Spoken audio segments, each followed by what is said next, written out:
didn't start the fandom. It was always burning with the pages turning. We didn't start the fandom. No, we didn't light it because we didn't write it. Sugar, Quill, and RH. Hello, welcome to the next session of Pantz on Potter.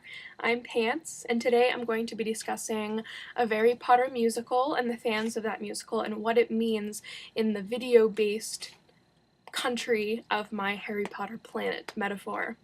And to start out, we have our Team StarKid group that began their first adaptation of a Harry Potter musical that came out in 2009. With Darren Criss as their original Harry Potter. And now, in the original story for the movies as video-based, the public would see Daniel Radcliffe as the original Harry Potter, and just seeing him around in tabloids or anything, or dressed up in clothes completely unrelated to Harry Potter, people would look at his face and say, that is Harry Potter.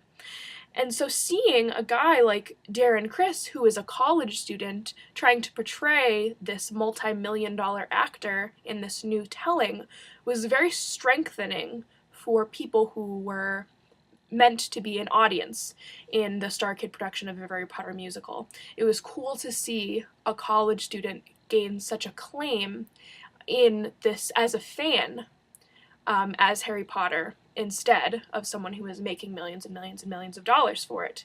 And I actually found the information about StarKid itself and what their kind of mission statement is. StarKid is pioneering the use of the internet as a new and innovative way to produce theater, making it accessible to millions of people around the world.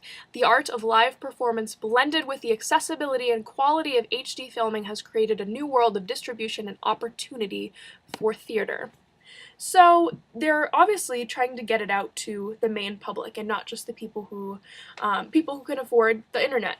So, and since StarKid, the Harry Potter musical, is a telling of a British tale in America with American pop culture references, we see the audience more as a widespread American audience, though I'm not sure what the audience would be in England, for example. But with uses of people like Zac Efron and expletives, and the timing of the production, we see that the fan base is probably people who grew up with Harry Potter, much like the people in college at that time who were in the Harry Potter era in 2009, just as it was ending, just as the final movies were coming out. And it was a telling that with the some of the mature stuff and the funny references to the storyline, we see an audience of an older college group.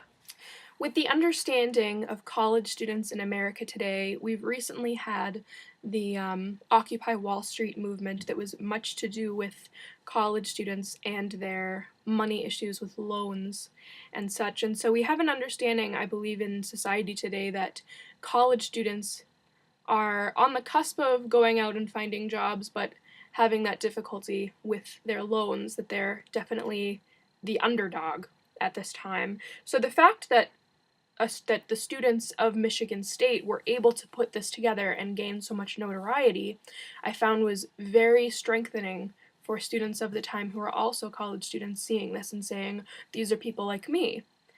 But what I also think is interesting is that Marxist argument there that you can't have the underdog become a leader without becoming on top of other people. Because right after Darren Criss gained acclaim, I believe it was after the second movie, he was put on Glee on television for being such a talented actor. He was scooped up by a company to be a big actor, and now he's known for a Harry Potter musical, but that's how he began. And there are other bigger things that he's a part of today. So since he was once the face of StarKid because he was their Harry Potter. And so he wasn't that strengthening idol for long. And I also found it interesting that StarKid itself didn't stay affiliated with Michigan State University. Right after the people who were old enough at Michigan State to graduate, they went off to Chicago and started their own group, and they tour. But and I looked up their website, and they were part of the CESD talent agency, and I looked around to see if there were any other people to compare them to that were clients of this agency, but I was only really able to find that they have two different offices. One is in Los Angeles, and the other one is on Park Avenue in New York. So these are big wig people who are in charge of StarKid. And the fact that they are not part of the educational system anymore, I found to be very interesting, that they went right on to be part of this big corporate idea. I also found a video online that I'll post on my Twitter page of students going and meeting the people who were in a Harry Potter musical, and it's very much like if students were going to go and see actors in a movie, a silver screen movie. They're walking and they're all excited, they have their autograph stuff, and they're prepared, and that video was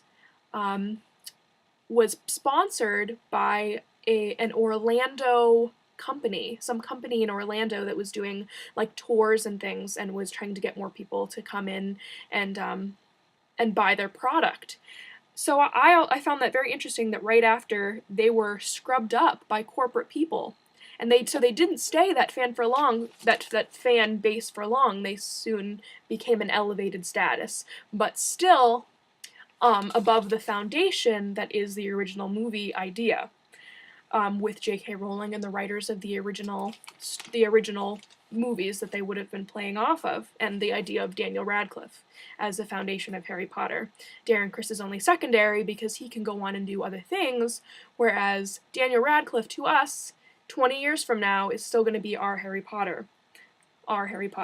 So in this case, whether or not the people in our lower status of our Marxist, the bottom of our Marxist group, started this fandom, it didn't stay ours for long. Thanks again for watching my video on a Harry Potter musical. Feel free to send me comments here on YouTube, or shoot me a tweet on Twitter. I'll put my Twitter name up here. Thank you!